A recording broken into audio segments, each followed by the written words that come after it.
No sé usted, pero yo sé que en diversas regiones de Asia persiste todavía la tradición de otorgar gran relevancia a la etimología de los nombres. Es decir, culturalmente en muchos lugares de Oriente consideran altamente indispensable escoger para sus hijos un nombre que transmita un significado profundo.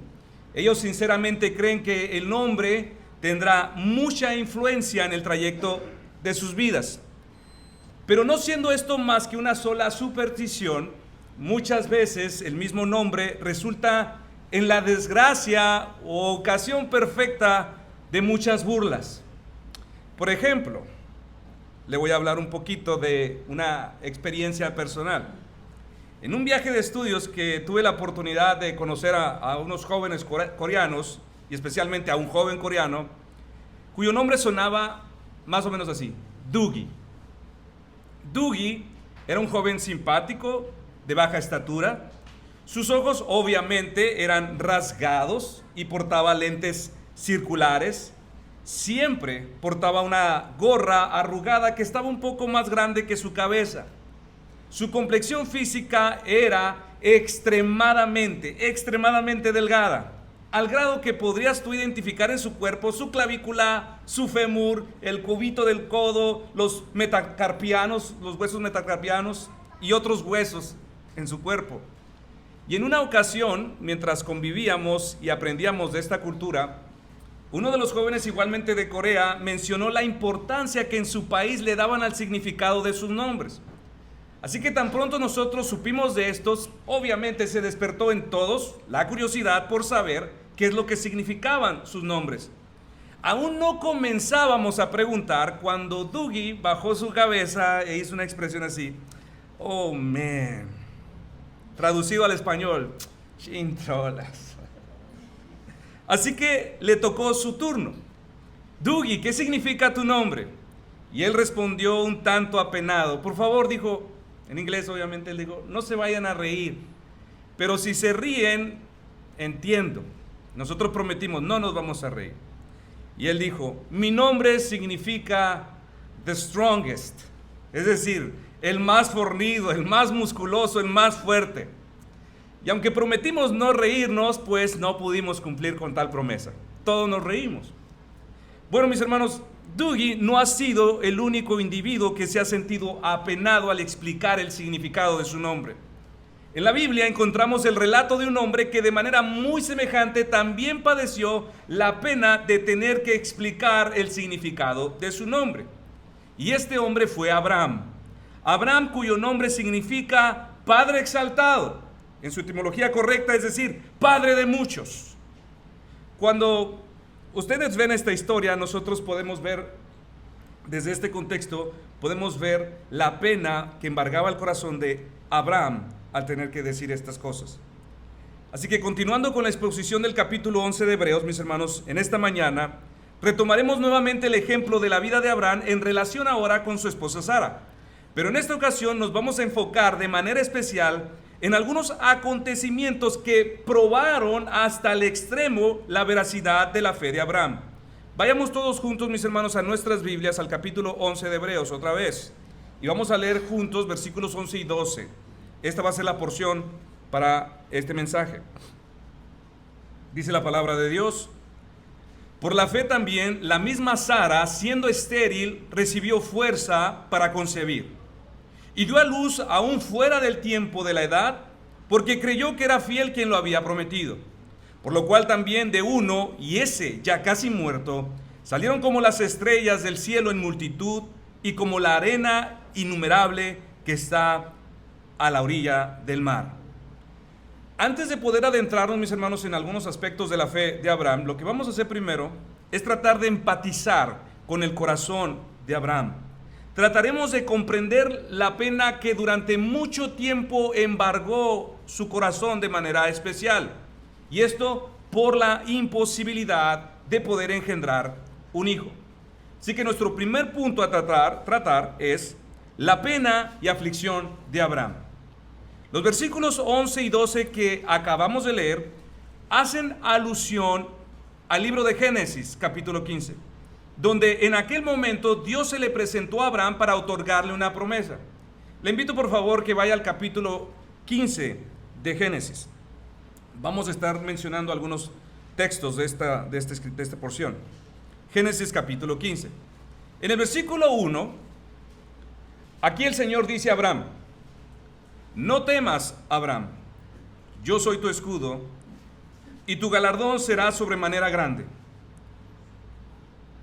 Abraham para este entonces, mis hermanos, ya estaba muy avanzado en edad. No había tenido ni un solo hijo.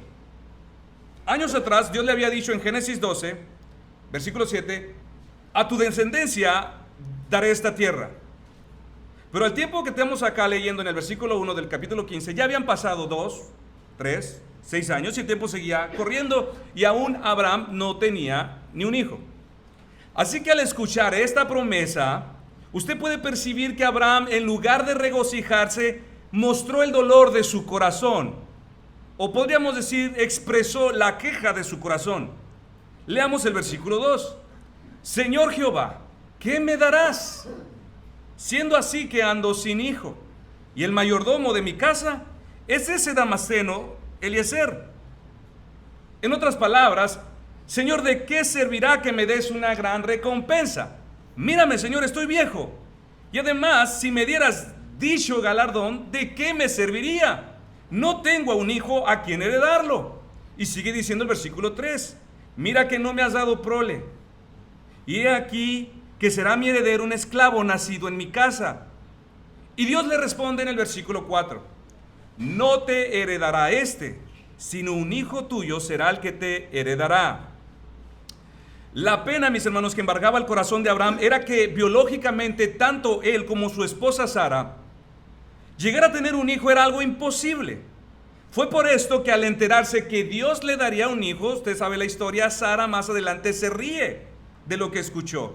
Ella dice en el capítulo 18, versículo 12, después que he envejecido, está Sara hablando, ¿tendré deleite siendo también mi señor ya viejo? Estoy gastada y mi señor es viejo.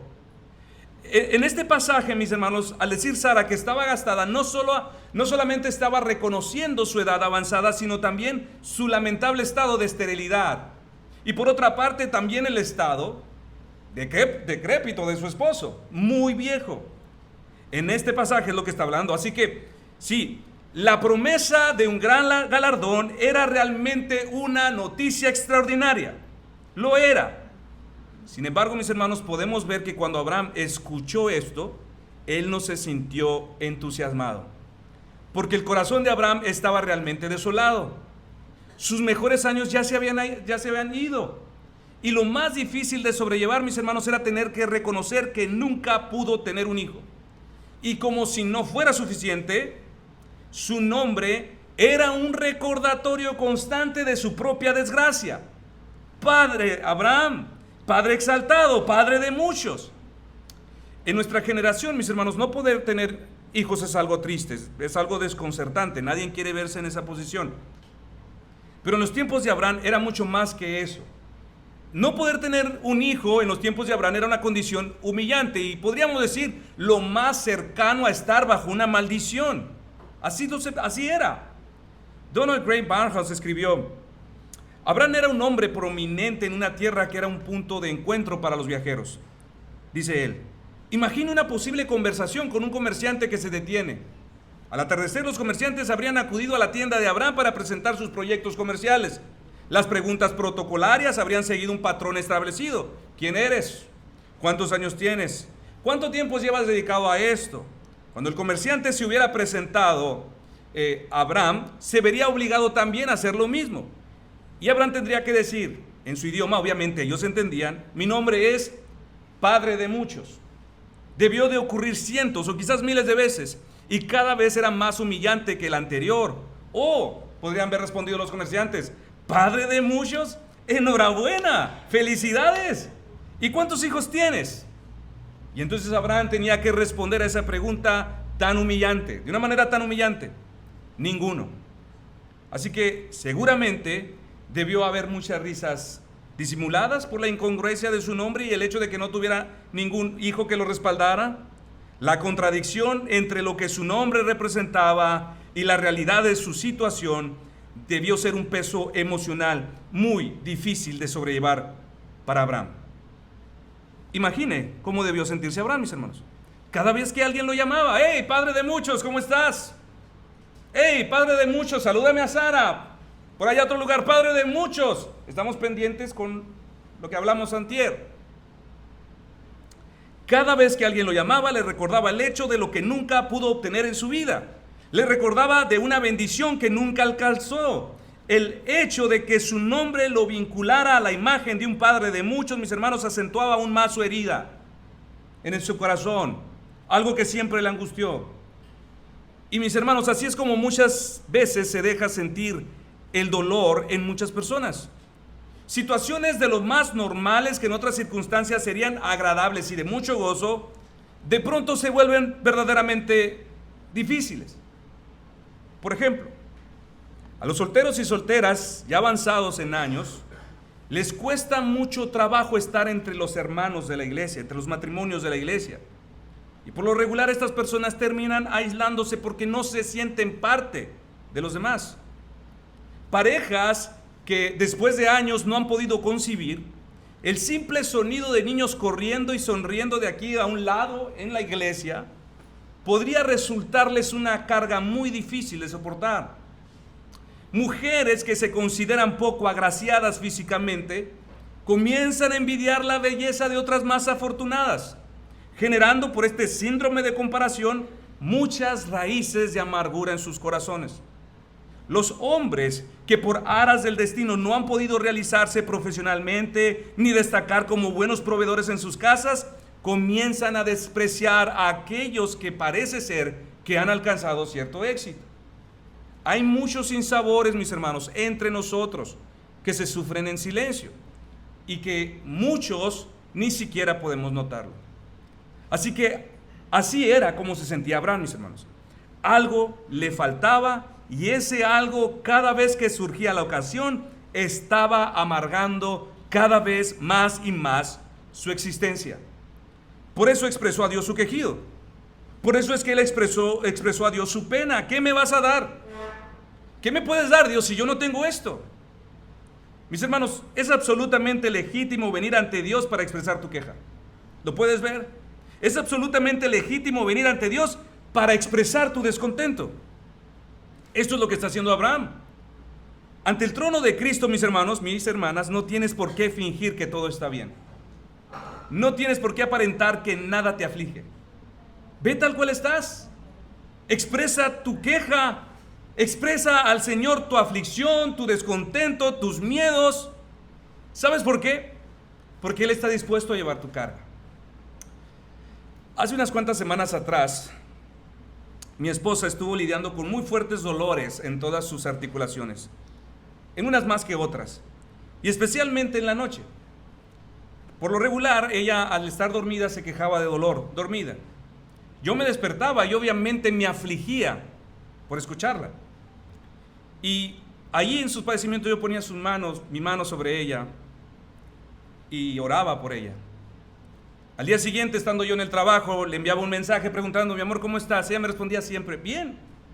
Yo le decía: ¿te duele algo? Ella me decía: sí, pero solamente un poco. Entonces yo me sentía tranquilo. Después, en alguna reunión de la iglesia, yo estando por allí cerca, alguna hermana le preguntaba lo mismo y ella respondía: he tenido muy fuertes dolores. El día de ayer casi fue insoportable. Y yo al escucharla, obviamente que me molestaba mucho. Y después la agarraba a solas y le reclamaba: Cris, ¿por qué me dices que te sientes bien? Si te sientes mal, no me digas que te sientes bien.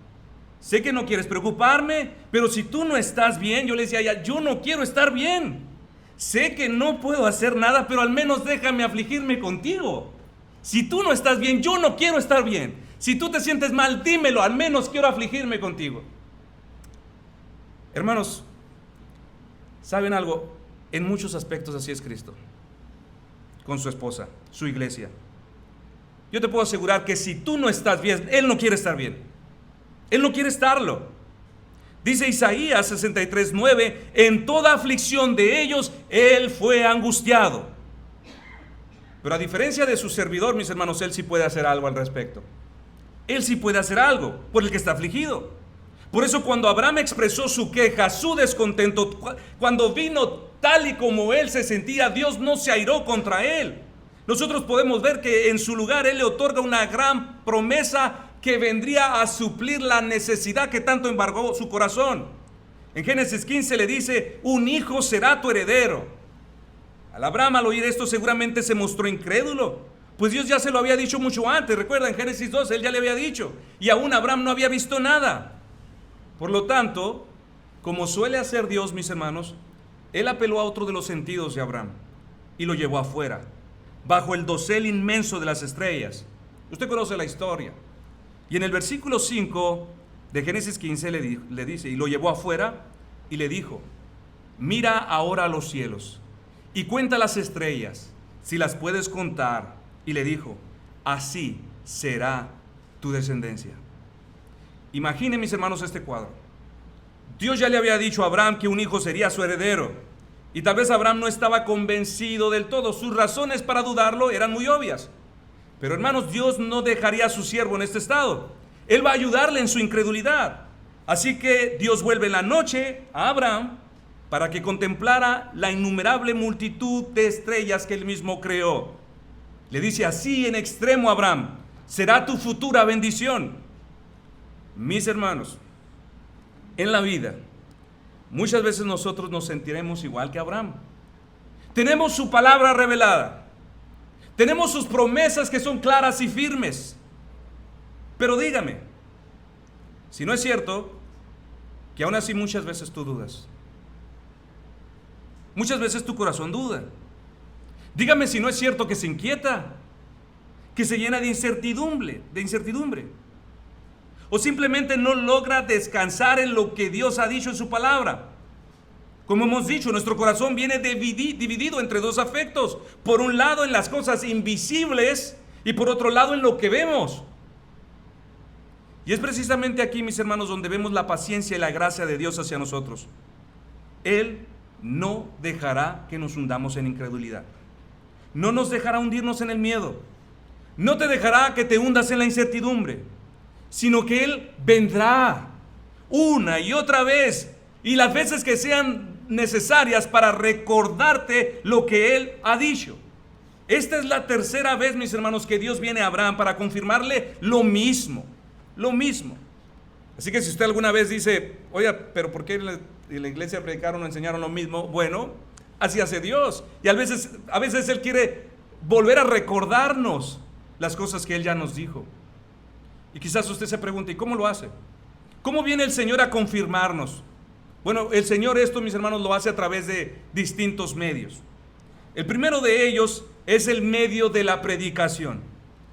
El medio por excelencia por el cual Dios se complace en venir vez tras vez para hablarnos es el medio de la predicación. Por eso, mis hermanos, no me cansaré de decirlo. Usted cada domingo debe de venir expectante.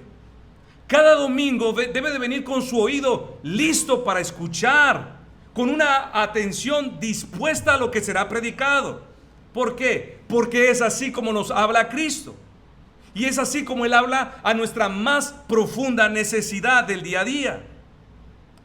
En otras ocasiones, Dios lo puede hacer a través de un consejo de un fiel hermano, o quizás por medio de ciertas circunstancias providenciales que encajan perfectamente en el momento adecuado, de tal manera que te des cuenta: fue la mano de Dios.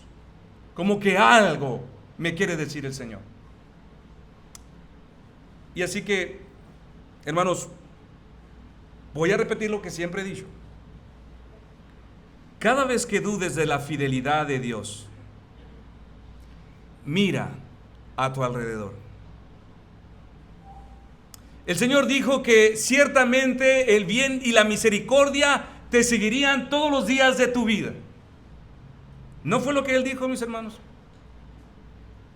Les pregunto, ¿no fue acaso lo que Él dijo? Amén. ¿Las puedes ver? Si no las puedes ver, yo te digo otra vez: vuelve a mirar. Y ahí estarán, rodeándote siempre. Si Él dijo que estará contigo, que nunca te abandonará, Ahí está. Él ha dado su palabra, mis hermanos. Y lo que hemos aprendido en el trayecto de estas semanas es que estos hombres, grandes hombres de fe, aunque nunca vieron nada con sus ojos, por la fe descansaban en lo invisible y eran realidades en las que podían descansar. Así que, si aún así tú sigues dudando, pide ayuda al Señor. Así como aquel hombre del hijo endemoniado que le dijo al Señor: Señor, ayúdame, Señor, creo. Ayuda a mi incredulidad. Dios no tiene ningún problema, mis hermanos, ni se molesta en afianzar a sus hijos en sus promesas. Al contrario, Él es un Padre paciente que ama guiarnos a confiar, que ama guiarnos en todas nuestras necesidades más profundas y llevarnos a su palabra para que descansemos. Y esto fue lo que hizo Dios con el dudante Abraham. Lo sacó afuera bajo el dosel de las estrellas y le dijo: mira hacia el cielo y cuenta las estrellas. Si eres capaz de contarlas, así será tu descendencia. Y en ese momento, mis hermanos, algo extraordinario pasó en el corazón de Abraham. Por la fe pudo vencer esos sentimientos de incredulidad. Por la fe pudo vencer todo ese dolor, esa incertidumbre que embargaba su alma. El versículo 6 nos lo dice: y creyó a Jehová y le fue contado por justicia. Abraham, mis hermanos, creyó la promesa de Dios. Él tuvo en ese instante verdadera fe, no un optimismo barato, mis hermanos. Eso debemos entenderlo. No fue optimista, como muchos hoy en día confunden la fe con optimismo. Abraham realmente creyó en lo invisible. Y esto no es ser optimista, mis hermanos. Algo que hace el optimismo, o la diferencia de lo que es el optimismo, es que el optimismo se apoya en las probabilidades. Tú debes de entender eso. El optimismo, cual no es fe, descansa en que todavía hay oportunidad de que algo pueda salir bien. Pero la fe auténtica, mis hermanos, no es así. La fe auténtica se mueve en un terreno distinto. Se mueve en el terreno de lo imposible, de lo invisible, allí donde no queda ni una pizca de posibilidad humana. Por eso Pablo dice en Romanos 4:18, hablando nuevamente de Abraham: Abraham creyó contra toda esperanza, en contra de toda posibilidad. ¿Puede ver el punto? Contra toda esperanza. Porque su realidad, mis hermanos, como hemos venido diciendo desde el principio, era devastadora. En otras palabras, no había manera humana de que la promesa de un hijo se pudiera cumplir. Pero Abraham creyó. Cuando Dios confirmó el pacto con Abraham de que tendría un hijo, su cuerpo ya había pasado los 90 años. Sara estaba también muy anciana, pero además era estéril. Humanamente, mis hermanos, ¿qué es lo que podemos ver? Ni una pizca de posibilidad. Sin embargo, mis hermanos, podemos ver por las Escrituras que esa noche Abraham creyó. No se apoyó en lo que veía, no se apoyó en las posibilidades, en lo que sentía, ni en lo que biológicamente era imposible. ¿En qué se apoyó, mis hermanos? En la palabra de Dios. En la palabra de Dios, mis hermanos, eso es fe. La fe es descansar en las promesas divinas, aun cuando las condiciones no son contrarias. Abraham no cerró los ojos a su vejez, no cerró los ojos ante la esterilidad de su esposa Sara. Él sabía lo imposible que esto era, mis hermanos. Pero por difícil que fuera, ¿qué hizo Abraham? Abraham eligió confiar en Dios. Eligió confiar en un Dios que está por encima de las limitaciones humanas. Y así, mis hermanos, deben hacer todos ustedes. Así debemos hacer todos nosotros. Fe no es cerrar los ojos o negarnos a las dificultades. Fe no es ignorar los conflictos, mis hermanos. Fe no es minimizar los problemas. Más bien es estar muy consciente de ellos, pero a pesar de ellos y por encima de ellos depositar nuestra fe en Dios. Es confiar que Dios aún, a pesar de todo esto, Él puede obrar a través de estas cosas, a pesar de estas cosas, aún por encima o usando esas mismas cosas. Para Dios no hay límites. Y eso debe saberlo tu alma. Que la fe puede descansar, puede afianzarse en el poder divino. Y mis hermanos, muchos hoy no viven por fe, sino por sentimientos positivos, por sentimientos optimistas. Y como dije, el optimismo se sostiene en la posibilidad de que todavía hay un chance. en que todavía hay algo que se puede hacer. Pero les digo una cosa, tan pronto ese chance, esa posibilidad se esfuma, la fe de aquellos también se esfuma. Y ya no hay confianza, ya no hay seguridad, solamente hay optimismo. Por eso decimos, la fe genuina no depende, no descansa en las posibilidades humanas, sino descansa en el poder de Dios. El poder de Dios que da vida a los muertos y que llama las cosas que no son como si fueran. George Sweeting, expresidente del Instituto Moody, dio una vez una memorable comparación del optimismo y fe. Él dijo: el optimismo es cuando un hombre de 85 años se casa con una mujer de 30 años, se muda a una casa junto a una escuela primaria. Pero fe, dice, es cuando un hombre de 99 años y su esposa estéril de 90 años oyen a Dios decirles que serán padres y creen que sus descendientes llenarán no una escuela, sino toda la tierra, que serán tantos como las estrellas del cielo y como los innumerables granos de arena a la orilla del mar. Esta es la diferencia, mis hermanos, entre ser optimistas y tener fe. El optimismo se mueve donde aún hay posibilidades, donde queda al menos una oportunidad, mientras la fe se mueve en el terreno de lo imposible. Por eso, mis hermanos, la fe de Abraham es un reto para todos nosotros. Le pregunto, ¿estás confiando? ¿O en qué estás confiando? ¿En las probabilidades? ¿Vas por vista?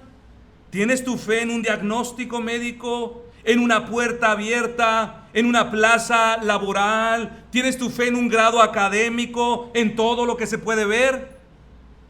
Si es así, mis hermanos, tú no estás caminando por fe. No vas por fe. Más bien eres un individuo optimista. Estás buscando una oportunidad, un chance, una posibilidad para seguir confiando en Dios. Eso no es fe. Eso no puede agradar a Dios. O estás confiando por fe en las promesas de Dios, aun cuando nada se puede ver, aun cuando todas las cosas son contrarias. Estás confiando en Dios aun cuando no sabes de dónde vendrá tu socorro. Estás confiando en Dios aun cuando no puedes ver una salida al final del camino. Mis hermanos, si esto estás haciendo, esto es fe, y es fe que agrada a Dios.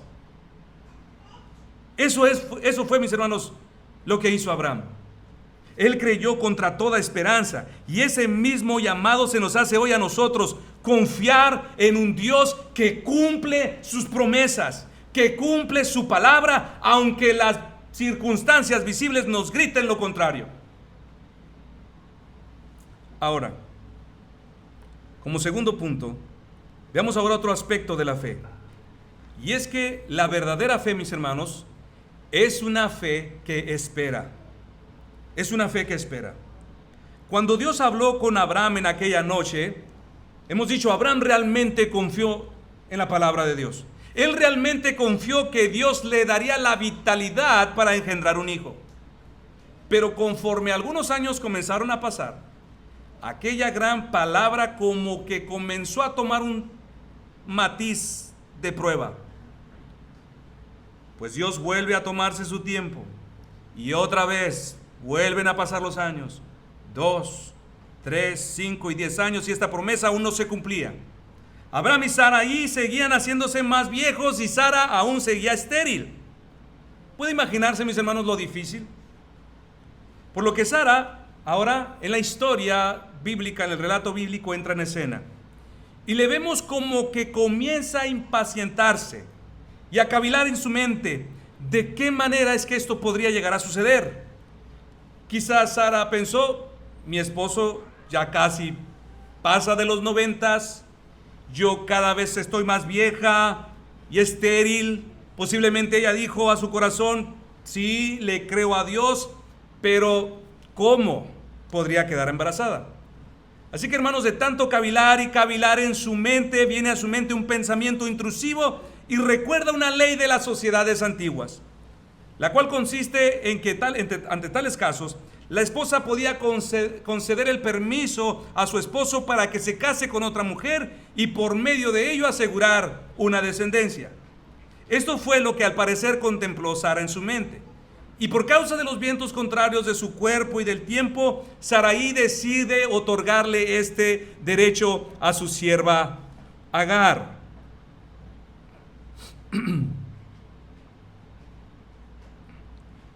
Le otorga este derecho a su sierva Agar.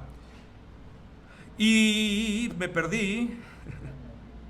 Para que ella pueda tener el hijo de la promesa. Así que ahora Sara, al pensar en estas cosas, es el problema de las touch. Tocas algo y Sara plantea esta propuesta a Abraham y le dice: Abraham, tengo una idea. Y Abraham acepta. ¿Cuál es esta idea? La sugerencia: cásate con mi sierva Abraham, con mi sierva, me distraje, con mi sierva Agar. Ahora yo le hago una pregunta, mis hermanos. ¿Fue esto un error? Sara está desesperada, se está pasando el tiempo, hay una ley, y se lo propone a Abraham. ¿Qué te parece? Así aseguraremos una descendencia. Le pregunto, ¿fue esto un error? Sí, fue un error. ¿Fue falta de fe? Es otra pregunta. No necesariamente. El profeta Malaquías, refiriéndose a este suceso, nos dice en el capítulo 2:15 que Abraham hizo lo que hizo porque buscaba una descendencia para Dios. O sea, no fue falta de fe, mucho menos tampoco fue un deseo lascivio de Abraham. Oh, qué buena idea, otra esposa. Sino un deseo genuino por engendrar a ese hijo. Eso es lo que dice Malaquías. Ellos tropezaron en su deseo de confiar y seguir confiando en Dios. A todos nosotros nos pasa, mis hermanos. Caminamos, deseamos servir al Señor y en el trayecto nos equivocamos muchas veces, pero no necesariamente es por rebelión, no necesariamente es porque hay un corazón dividido, unas intenciones maliciosas en el alma. No, tropezamos porque queremos servir al Señor y porque estamos avanzando. ¿Alguna vez usted, cuando ha corrido, ha tropezado? Precisamente porque estás corriendo. Si te sientas, si te acuestas, te aseguro, nunca te caerás. Entonces, mis hermanos, el error de Sara fue haber empleado una metodología que Dios no había ordenado de manera expresa. Durante un buen tiempo Abraham se mantuvo firme en su convicción de que Dios realmente le daría un hijo de Sara. Pero ahora, ¿qué ha pasado? Están pasando los años. Han pasado 10 años y Sarai aún seguía estéril. Abraham se estaba haciendo cada vez más viejo, cada vez sentía más dolores de huesos. Y en un momento de impaciencia, mis hermanos, Abraham sucumbe a la sugerencia de su esposa de optar por otro camino para obtener la promesa. Quizás Abraham, al escuchar la sugerencia de su esposa, pensó: oye, ¿es verdad? No lo había pensado así, tienes razón. Podemos hacer uso de esta ley, me caso con Agar y por medio de esta unión tener a nuestro hijo prometido. Quizás Abraham pensó: ¿cómo no me había dado cuenta antes? Ambos, mis hermanos, creían la promesa de llegar a tener un hijo. Pero como dice Calvino, de lo que no estaban seguros era el método por medio del cual este hijo vendría. Así que Sara, movida más bien por la lógica, se apresura a tomar una decisión y echa mano de esa costumbre de las sociedades antiguas y se lo propone a Abraham. Así Abraham, mis hermanos, se dejó llevar por el entusiasmo de un impulso y hace todos los preparativos para casarse con Agar. Ahora, trate, mis hermanos, de visualizar al viejo Abraham. Este viejito ahora está muy entusiasmado, está muy ilusionado, está muy contento. El consejo de su ayuda idónea parece ser la confirmación que Abraham tanto necesitaba de parte de Dios. Ahora todas las piezas encajan perfectamente. Yo viejo, Sara estéril, una sierva llamada Agar, una ley que permite el que yo me pueda casar para asegurar una descendencia. ¿Qué otra señal pudo haber pensado Abraham? ¿A poco no le suena muy lógico? Yo sé que sí, pero Abraham, mis hermanos, pensó Abraham: esto es fabuloso, esto encaja perfectamente, gracias Sara por tu consejo. Mis hermanos, habrá momentos en la vida en que mientras esperamos en Dios, las circunstancias parecen alinearse. Yo lo he experimentado muchas veces. Parecen que todas las piezas se encajan de tal manera que pensaremos como Sara y Abraham: esta es la señal de Dios. Seguramente esto viene de Dios. ¿Cuántas veces, mis hermanos, yo, motivado por la palabra de Dios, visto la enseñanza de la Escritura, aún así me equivoco? Y no que esté diciendo una herejía, sino que no era el tiempo, no era el momento, aun cuando es bíblico. Así nos pasará, mis hermanos. Nosotros miraremos perfectamente cómo todas las cosas encajan en su lugar y diremos: esto viene de Dios. Y es allí, mis hermanos, cuando corremos el peligro de precipitarnos. Es allí cuando corremos el peligro de tomar decisiones apresuradas, que seguramente más tarde traerán dolor. Por eso, mis hermanos, es de sabios cultivar la paciencia.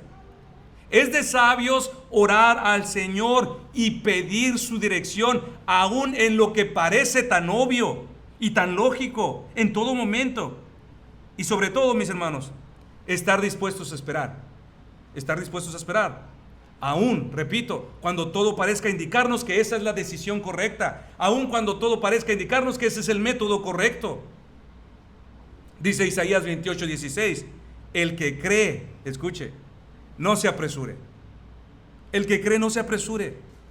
Sara creyó, sí, pero cometió un error, se precipitó. Y Abraham lamentablemente siguió su consejo.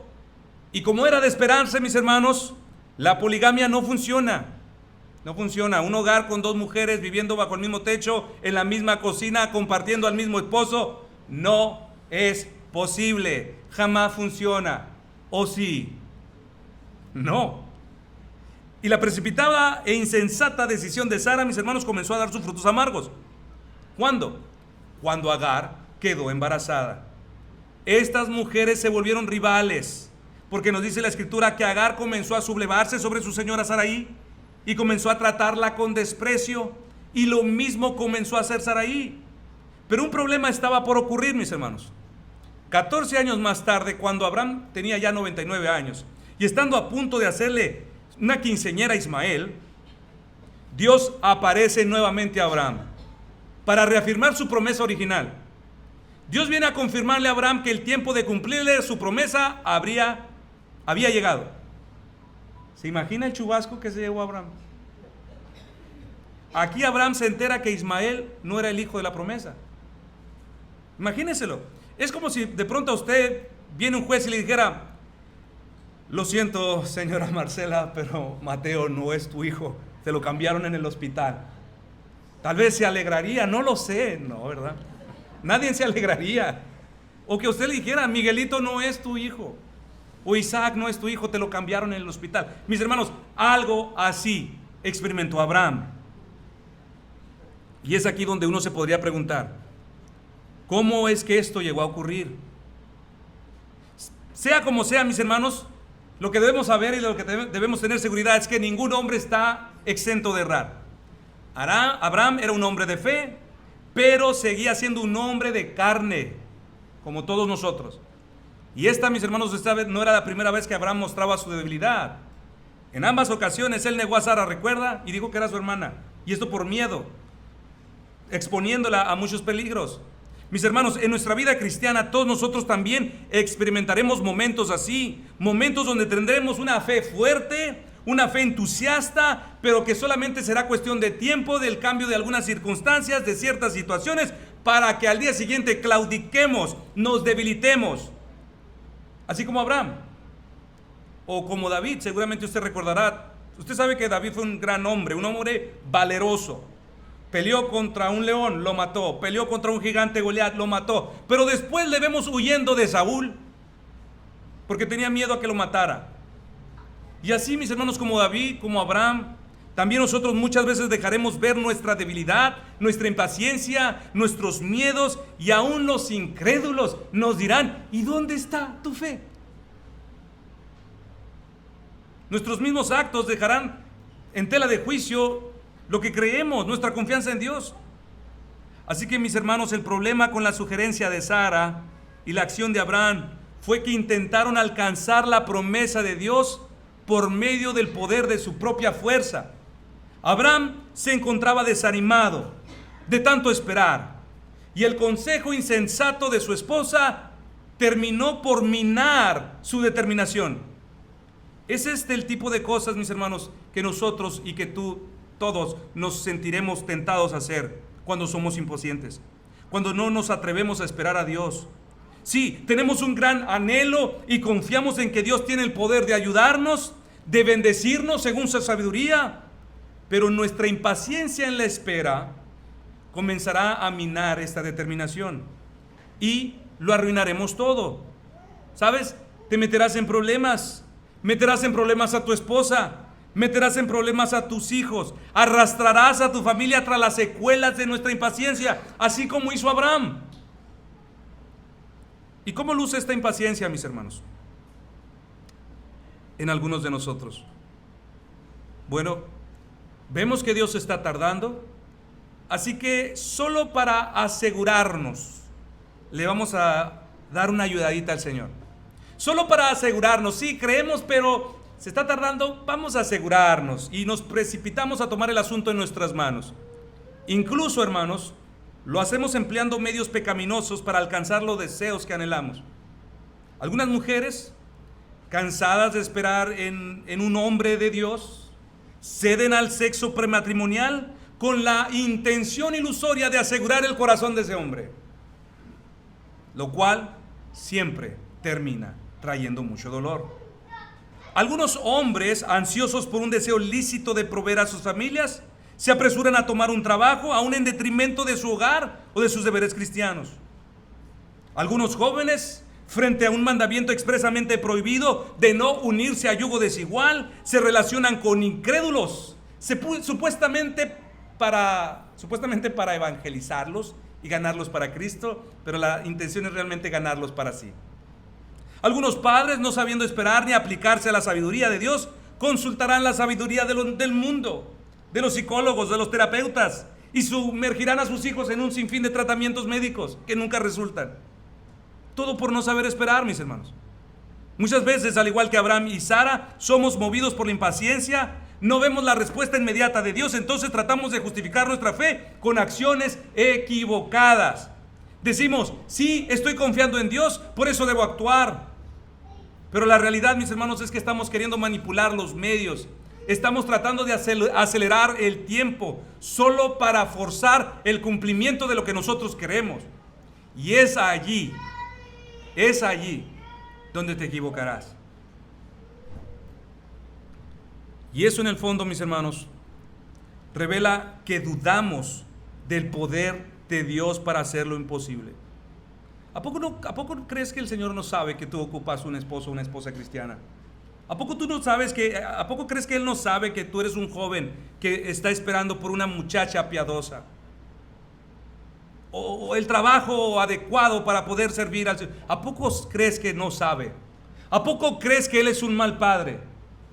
El problema, mis hermanos, es que no queremos esperar. No queremos esperar. No confiamos plenamente en su palabra.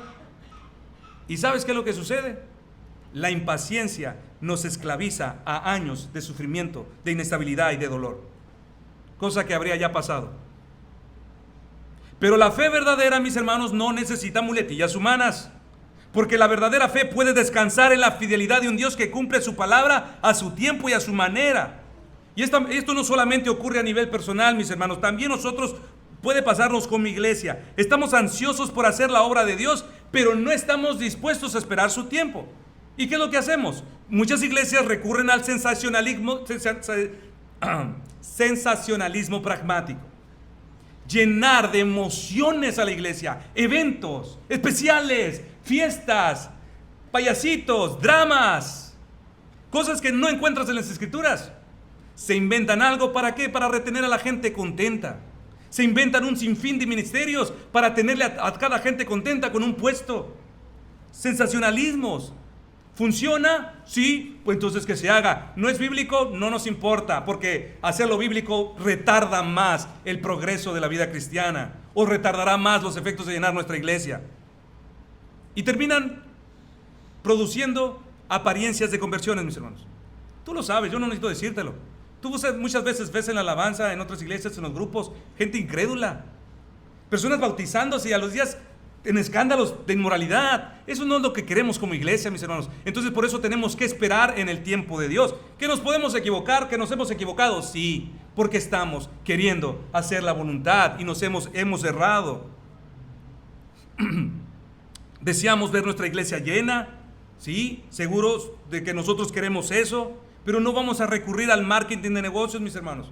No vamos a descartar a Sara para recurrir a Agar para lograr nuestro deseo de manera inmediata.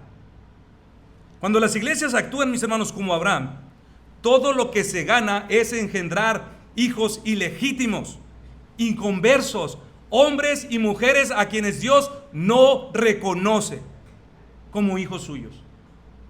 Eso pasa, mis hermanos, en las iglesias.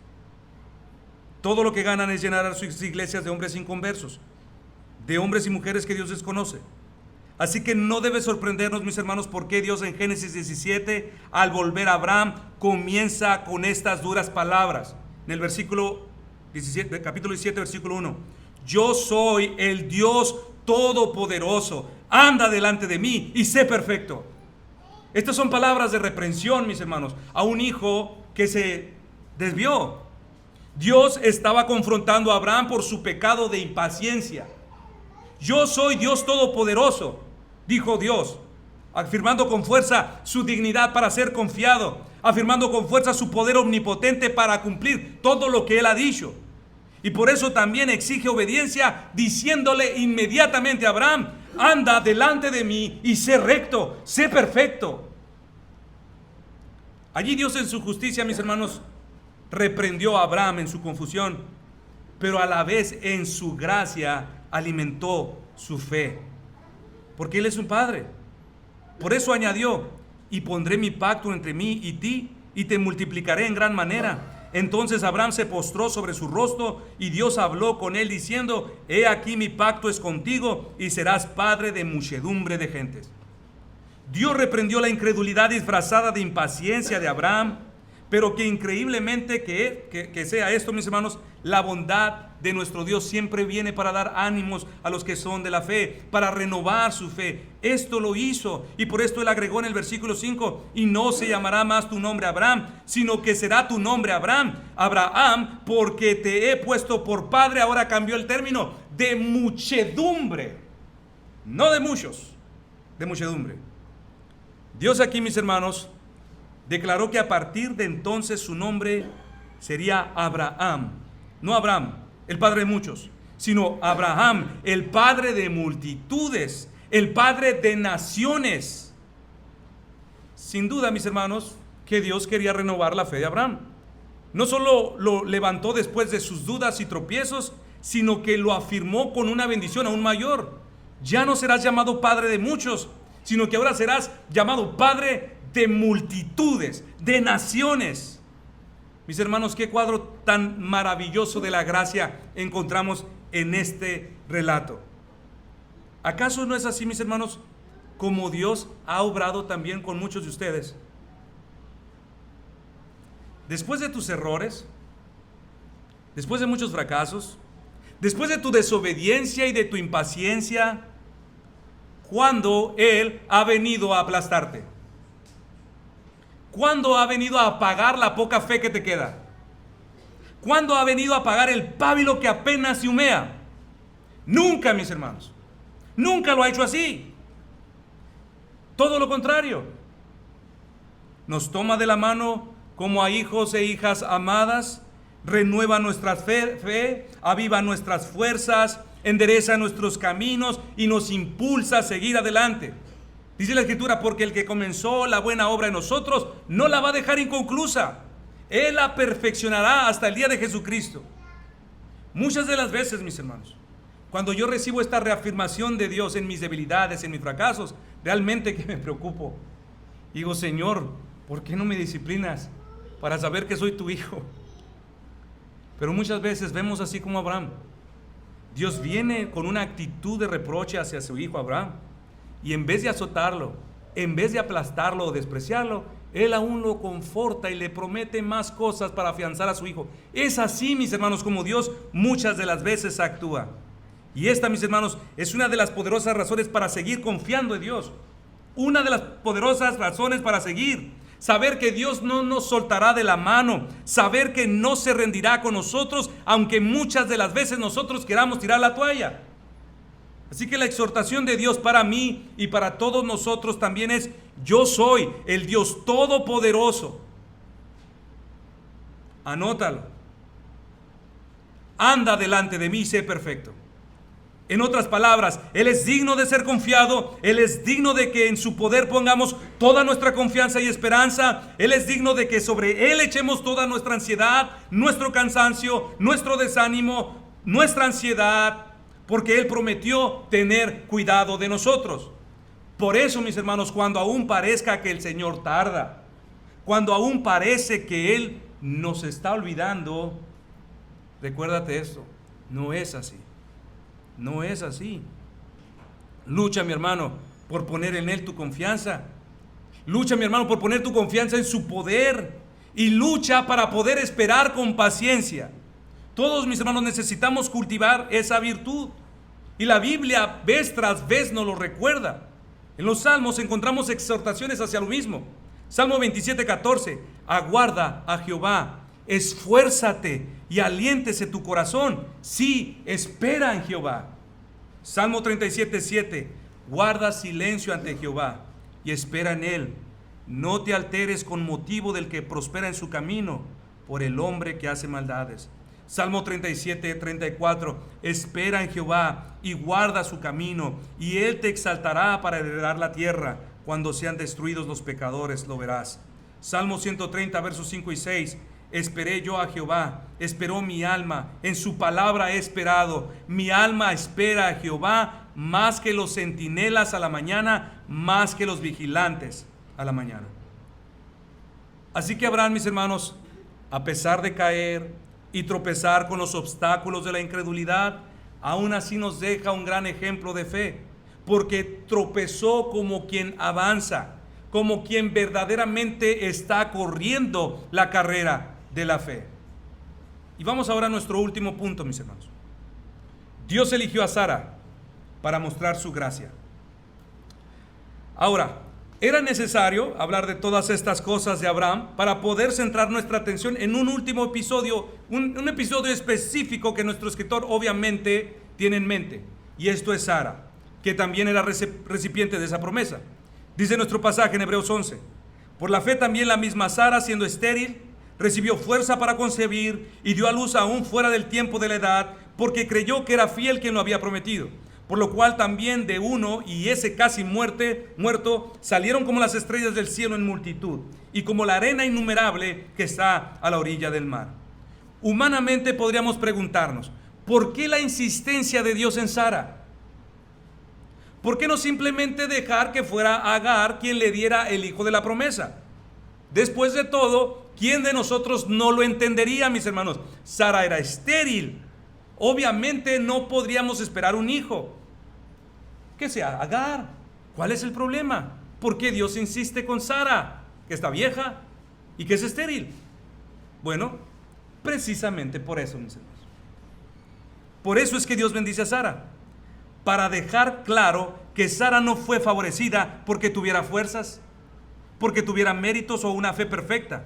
Al contrario, su esterilidad mostraba la total imposibilidad humana. Dios la eligió para que quedara claro que la promesa y la bendición no dependían de ella, sino de la gracia soberana de Dios. Por cuestiones de tiempo, mis hermanos, no nos podemos adentrar en los detalles de este asunto, pero será suficiente con decir que estas dos mujeres, Sara y Agar, en la mente de Dios, eran más que dos simples mujeres históricas en conflicto o en competencia. Pablo nos dice en Gálatas 4, bajo inspiración del Espíritu Santo, que estas dos mujeres eran una representación alegórica de los dos pactos. Agar, la esclava, representa el pacto de la ley, y es decir, los que solamente pueden engendrar hijos en esclavitud. Y Sara, la libre, representa el pacto de la gracia, es decir, la que engendra hijos libres. Escuche lo que Pablo dice hablando de estas dos mujeres, lo cual es una alegoría. Pues estas mujeres son los dos pactos. El uno proviene del monte Sinaí, el cual da hijos para esclavitud. Este es Agar, porque Agar es el monte Sinaí en Arabia y corresponde a la Jerusalén actual. Pues esta junto con sus hijos, está en esclavitud, mas la Jerusalén de arriba, la cual es madre de todos nosotros, es libre, refiriéndose a Sara. Así que la intención de Dios, mis hermanos, en que la descendencia de Abraham naciera a través de Sara, era más una señal de que la salvación desde sus orígenes más antiguos siempre inicia por gracia. Así que el plan de Dios que Dios venía trazando desde los héroes antediluvianos era claro: la salvación nunca puede venir por medio de medios naturales, sino por medios sobrenaturales. No puede venir por obras, sino por gracia. Y ya que en el plan de Dios estaba en desarrollo y Abraham en su tiempo no tenía todas las piezas juntas, era que este plan a Abraham realmente lo tenía muy ansioso. ¿Cómo sería bendecido el mundo? ¿Cómo vendría la simiente de salvación? Sara es estéril, yo estoy muerto. ¿Será acaso por medios naturales o por medios sobrenaturales? ¿Vendrá a través de esta manera o de cuál forma, Señor? Hebreos 11:12 nos dice lo que puede suceder cuando la fe es puesta en las promesas de Dios. Por lo cual también de uno, y ese ya casi muerto, salieron como las estrellas del cielo en multitud y como la arena innumerable que está a la orilla del mar. Así que, mis hermanos, luchando contra toda la tendencia natural del corazón, Abraham y Sara confiaron en el Señor y se unieron como marido y mujer, y por el poder de la gracia sobrenatural de Dios en el cuerpo de estos hombres y de esta mujer, brotó vida en el útero de Sara, y ella engendró al hijo prometido. El útero estéril en la Biblia significa maldición. Significa que la salvación no es algo que podemos producir, que la salvación no es algo que podemos alcanzar, a menos que Dios intervenga de manera sobrenatural. Y Dios bendijo esa unión. Le dio vida al cuerpo de Abraham y al vientre de Sara, y así a su tiempo Dios cumplió su promesa y nació un hermoso hijo, al cual pusieron por nombre Isaac. Por esto Isaías, con gran júbilo, exclamó en Isaías 54:1: regocíjate, oh estéril, la que no daba a luz, levanta canción y da voces de júbilo, la que nunca estuvo de parto, porque más son los hijos de la desamparada que los de la casada, ha dicho Jehová. En otras palabras, Isaías se alegraba de que el embarazo de Sara anunciaba que la salvación era posible, que ahora podemos aspirar a la salvación y que puede ser alcanzada plenamente. Pero esta esperanza, mis hermanos, alcanzó su máxima plenitud cuando otro de la misma línea de Abraham, de hecho, la gran simiente especial que Dios siempre tuvo en mente desde el principio, vino a este mundo. Y no vino de un vientre estéril. Su relación con el pecado fue nula. Él procedió de un vientre virgen.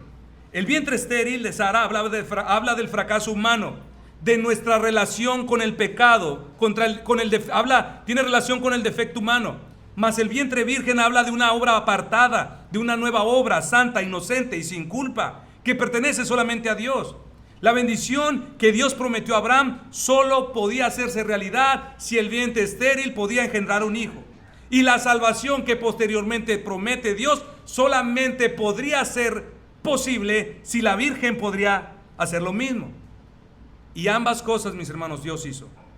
Lo hizo para hacernos saber que la salvación es absolutamente por gracia desde el principio hasta el final y solo para la gloria de su nombre. Por lo tanto, mis hermanos, podemos confiar en este Dios que da vida a los muertos. Podemos confiar en este Dios que produce vida en los vientres estériles.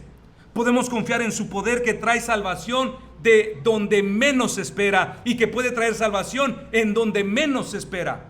Podemos confiar en que Dios no nos llama porque seamos capaces, porque seamos fuertes o dignos. Él no nos escoge para que su gracia brille más, sino para que a través de nuestra debilidad su gracia sea realmente radiante y sus perfecciones sean realmente resplandecientes. Por tal motivo, mis hermanos, cualquiera de ustedes que se sienta insuficiente, incapaz de producir algo bueno, Dios puede usar tu vida. Dios puede usar tu vida. Dios puede usar tu vida como un testimonio vivo de su gloria. ¿Acaso hay algo imposible para Dios? ¿Es capaz Dios de renovar tu vida espiritual a los que se están durmiendo, a los que ya se cansaron? ¿Crees que no es capaz de darte vitalidad ahorita que te estás durmiendo? ¿Crees que Dios puede restaurar tu relación con Él? A los que están desanimados, a los que traen sus brazos caídos y sus piernas entumecidas. ¿Puede el Señor devolverte la fuerza y la vitalidad de tu fe como al principio, como antes? ¿Puede Él hacer de ti una tierra fértil de manera que muchas personas vengan a la conversión a través de tus palabras, de tu predicación? ¿Acaso no es Dios todopoderoso para levantar lo que hoy parece muerto en nuestra vida espiritual? ¿Acaso no puede traer salvación a los corazones de piedra que te rodean? ¿Acaso no puede producir vida donde hay muerte, mis hermanos? Es por gracia, y si es por gracia, es posible. Yo sé que ya se cansaron, yo también. Isaías 51, versos 1 al 2, hablando de Abraham, dice: oídme los que seguís la justicia, los que buscáis a Jehová, mirad a la piedra de donde fuisteis tomados, donde fuiste cortados, y al hueco de la cantera de donde fuisteis arrancados. En otras palabras, Dios cosechó frutos, mis hermanos, de una piedra. Dios arrancó uvas de un pedazo de piedra.